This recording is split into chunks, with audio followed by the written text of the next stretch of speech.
म्हणून आपल्यातले काही आहेत भाडकाऊ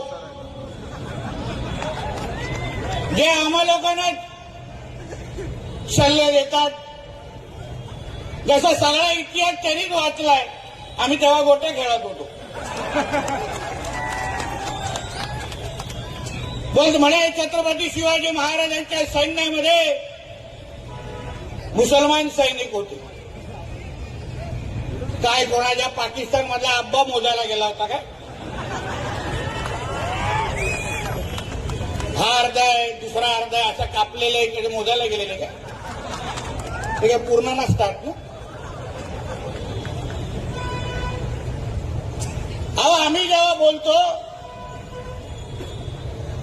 ज्यांच्या विरुद्ध आमच्या छत्रपती शिवरायांनी लढाई केली, स्वराज्य उभं केलं, ते कशाला केलं? हा जो औरंग्य आहे, जो टिपे आहे, जे की हे लोक चाटतात,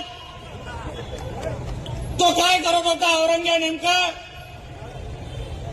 काय आहे त्याचा इतिहास?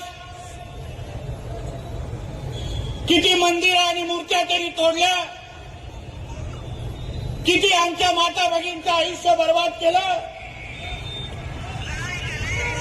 तो अगर इस्लामचा धर्म वाढवण्याचा प्रयत्न करत नव्हता तर मग त्यांनी आपला हिंदू धर्म मिटवण्यासाठी त्यांनी का प्रयत्न करत होता? आमचे मंदिरं त्यांनी का नष्ट केले? असंख्य धर्मांतर त्यांनी का केले? अगर स्वराज्याची लढाई ही इस्लाम विरोधात नव्हती, मग संभाजी राजांना मारत असताना त्या औरंग्याने त्यांच्याकडे काही दौलत मागितली नाही.